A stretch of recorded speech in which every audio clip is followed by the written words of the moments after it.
Well, 10 years ago, we were probably doing $5 million in annual revenue. Now we're spending $5 million in marketing dollars a month.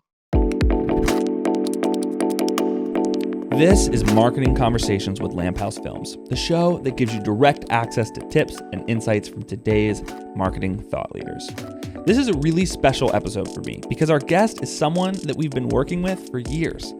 We have been creating films for them ever since they were just a single location in central Pennsylvania, and now they've spread all over the US. I'm talking to BJ Werzyn, the founder and CEO of West Shore Home. I have never seen a company grow as quickly as West Shore, and it is in no small part due to their aggressive advertising strategy. BJ has a lot to share, and we are going to get into some really great practical tips in this episode about how they've been able to scale their business so quickly. Enjoy. Basically started the company at the end of 2006, so 2007 was our first full year in business. And at the time, I mean, you just launched it yourself, right? Like just like you and a phone. It was just me. I mean, I had no backers, no capital, no partners. You know, I went to Staples. I bought a desk, a phone, and a computer, and just bootstrapped it from there. Put an ad in the Clipper magazine or the local newspaper. Got a lead, ran the lead, sold it, ordered the job, scheduled the job, went out, collected the check from the homeowner, and just placed it into another ad and just built it brick by brick like that. And how long did it take for that to start to like gain momentum and take off? Well, I mean, we were obviously delivering a better quality service at that point. But the thing with our industry is we have no recurring revenue. So once we go out and remodel somebody's bathroom or we replace all their windows, they're not coming back to us again next week, next month, ever to replace their windows again. It's a lifetime solution. So for us, it was really about lead generation. It was about being very efficient with our marketing and advertising dollars and how we were going to find new customers every single day. From the very beginning, you were thinking about these things. Very beginning, right? And like I said, I was placing ads in newspapers, in Marriage Mail, Valpak, Clipper magazine, was doing a little bit on the internet. But what really got us going was just doing kind of neighborhood radius marketing. So we would put a sign in somebody's yard and we would just go out and talk to the neighbors. And we would knock on doors and offer them free estimates. And then we would do 2 or 3 more jobs in that neighborhood, 2 or 3 more yard signs, more radius neighborhood mail marketing, and really built the business canvassing. Do you guys do any of that still? We do no face-to-face marketing right now. So the typical in our industry is that close to 50% of your marketing and lead generation is going to come from face-to-face marketing. So it's either going to be canvassing neighborhoods where you do work. It's going to be retail locations like BJ's wholesale clubs, Costco, Sam's Club, where you set up a kiosk and you talk to people that come in the store, or it's shows and events. So it could be something that you would typically think of like a big home show that they have in the spring, or anywhere people gather and congregate, art shows, music festivals, things like that. But as we continue to grow the business and open up new markets, and we were in Mechanicsburg to start, and then we opened up one in Pittsburgh, and then Tampa, and then the Carolinas. I realized it was just not going to be scalable to build out these enormous field marketing teams with all the field marketing management. Because we employ our sales reps, because we employ our installers, I just decided that we're going to be a media company first. So all of our advertising, all of our lead generation and marketing right now is all focused around big media, whether it's TV or digital marketing. So we do a ton on Google, Facebook, YouTube, anything digital. So let's rewind a little bit and talk about, because at first, what was the percentage? Was it like 50% face-to-face, door-to-door, 50% magazines, or what was the breakdown? Yes, I don't remember the exact mix, but it's close to that. It might have been even a little heavier on the face-to-face, maybe 60, 70% face-to-face marketing. And then the rest was kind of traditional print, direct mail, and then a little bit, and I'm going back 2007, 2008, 2009. We started shifting. We stayed with the face-to-face marketing probably for the next 6, 7, 8 years, and maybe started shifting away more from print and started going more into digital. So Google Ads, AdWords, SEO, SEM, and really focusing on our website. Okay, gotcha. And that shift started like 8 years ago, you're saying? Yeah, probably like 2010, 11, 12, 13. That's when we really started getting more into digital. So at the beginning, how strategic were you? Like how much of your job was thinking about where am I going to place these ads? I heard you said that you were putting it in like marriage magazines. Did I hear that right? So marriage mail, so things like Valpak, where you get something in the mail and there's multiple advertisers in there. It's not a single standalone piece. Clipper magazine, things like that. Or like in newspapers, we were running some ads in that as well. But I mean, that was my full-time job. I was the director of marketing, right? Again, we only live off of our backlog. So if we don't make new customers today, we're going to die in 6 to 8 weeks. So it's always, and it's very focused on metrics, right? What's our ROI? What's our return on advertising spend? What's our cost per lead issued? What's our overall cost of marketing? Very, very scientific, very data driven, and what's the most effective marketing channels that we're using. So I know a lot of people, it takes them a really long time to get a positive ROI on ad spend. Like it just takes a while to sort of figure out where your audience is, what types of ads work. Were you positive like when you were running those like mail ads in your first few years? Like it seems like it must have been working pretty well. Well, so we've always been, like I said, very scientific and very data driven. So whenever we put an ad anywhere, so if it's on TV, we have a specific tracking phone number on there. And then we have software that tracks those phone calls that come in. We use vanity URLs. So, our main site is westshorehome.com, but we may have westshorebath.com if we're running a bath TV spot. Same thing with any print, obviously. Phone number, so we track and we know exactly how many raw inquiries we're getting, and we set up a very specific funnel, and we know how many of those raw inquiries we turn into set appointments. So an appointment would be an in-home sales presentation where we send out a design consultant to the customer's home, and then we know how much it is cost per appointment issued to a salesperson, and then how many of those we sold, and then what our total return on advertising spend and cost of marketing is. That is. You didn't go to school for marketing. You went to school for like engineering, you said? Aerospace engineering. Aerospace engineering. So here's BJ the astronaut. Like, how did you learn so much about marketing? I mean, everything was just self-taught. Again, I mean, it was just a matter of survival. If you don't know those metrics and those data, and it's easier for us as a direct-to-consumer business than it is, say for a B2B, where I'm just running TV commercials that are branding spots, and I'm hoping that message is getting out there, and we're gaining market share and gaining mind share, and then we just watch our sales, and if our sales grow, we kind of attribute it to our advertising spend. What we do is much, much, much more data-driven and much more scientific. There's a very clear one-to-one. They saw the ad, they called the number, they paid for the door. Like, exactly. You can track that really well. Absolutely. So you were totally like in this space as the digital ad revolution was happening. So tell me about how things have changed I know that your day-to-day isn't necessarily marketing now, but tell me about how your strategies have changed, or did have the same principles applied the whole time? Yeah, so, the way things evolved with Google would be, at first we were just bidding on non-branded keywords. So we'd be bidding on bathroom remodeling, Harrisburg, Pennsylvania, or window replacement, Lancaster, PA. There was a lot of SEM or SEO where you try to get organic clicks to your website that you weren't paying Google for those ads. And that's pretty much how it was done.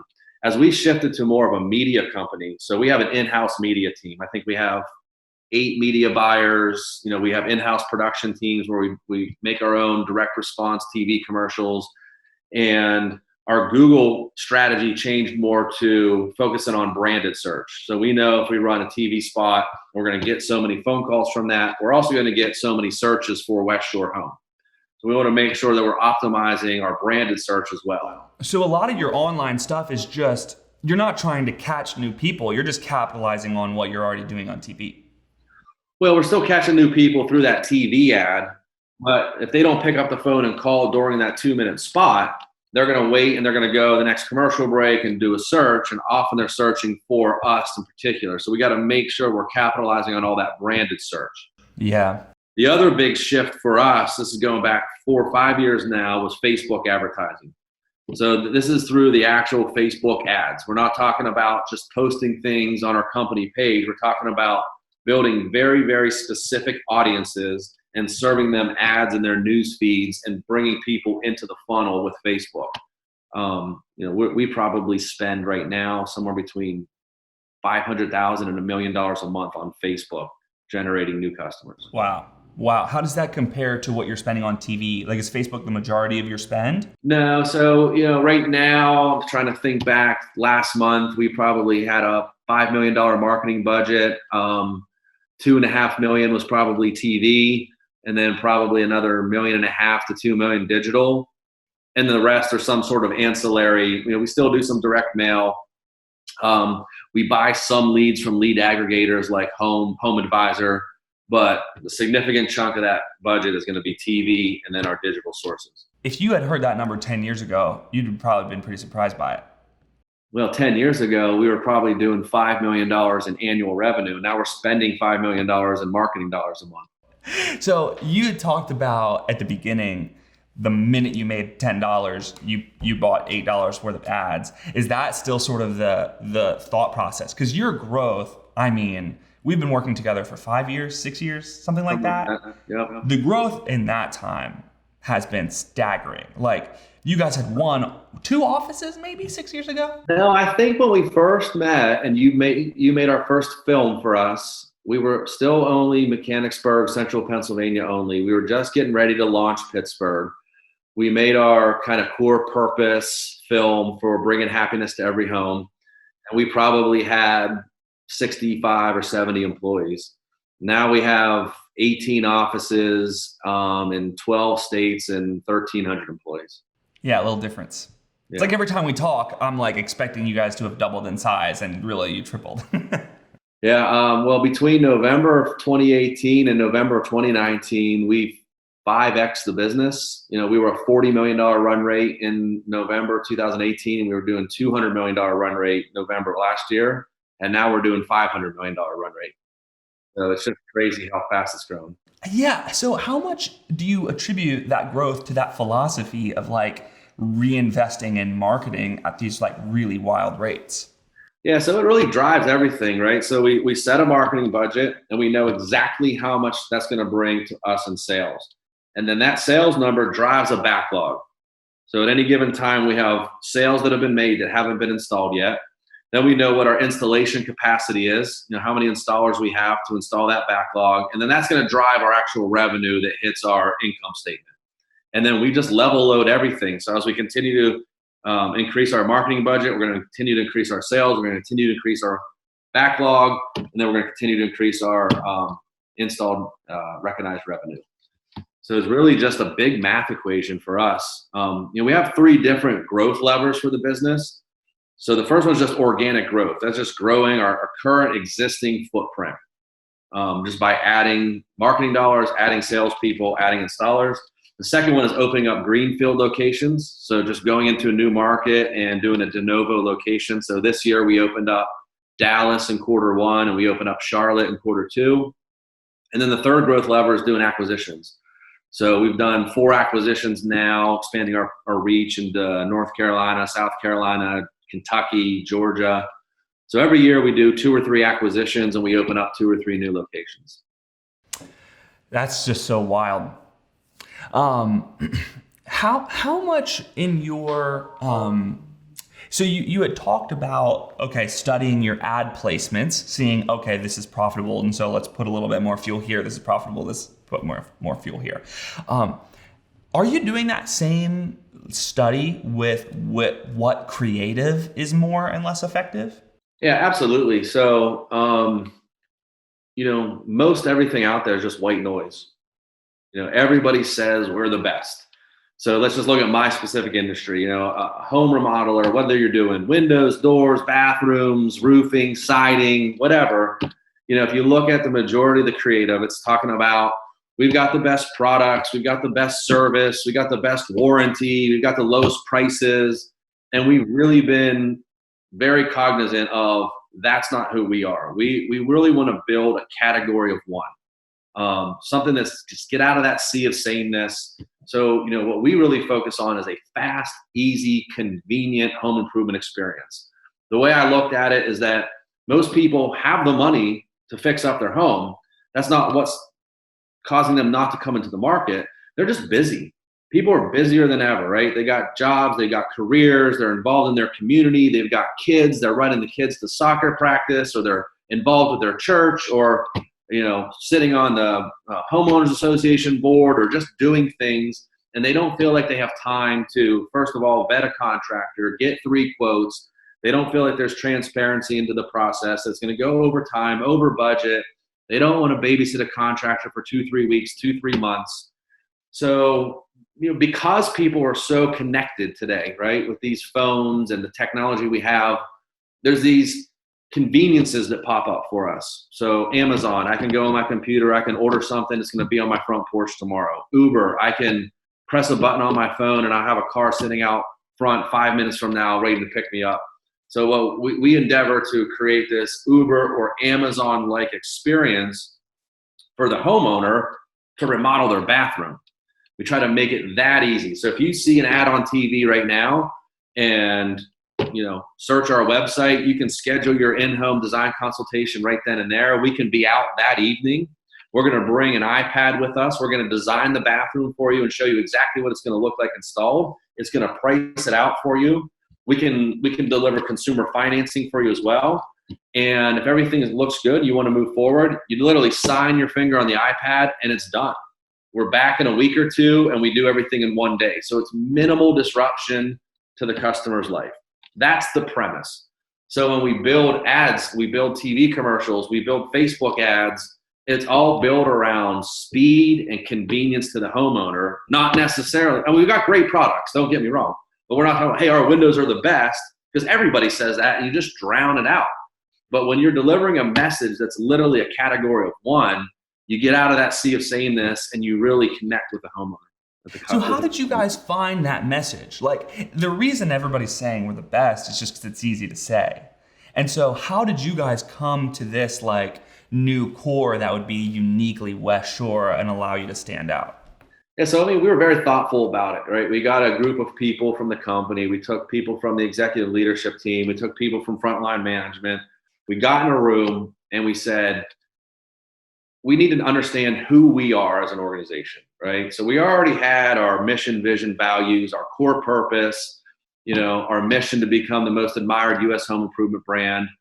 But we really wanted our personality to align with our values, to align with our brand promise.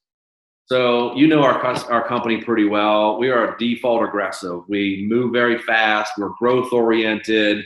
We are, we just do things really quick. Our travel narrative is don't blink, right? Because we move so fast. We talk about the explosive growth. We talked about everything that we do. So then when we did some demographic and psychographic analysis on our customers, we found out that, like I said, they're busy. They move fast. They travel a lot. They've got kids. They've got careers. A lot of our customers are retired, but they're busier now that they're retired than when they were working because they're just doing so many things. So we started to see some alignment between the personality and the values of the organization and the personality and the values of our customers. And where they aligned was this fast, easy, convenient, efficient home improvement.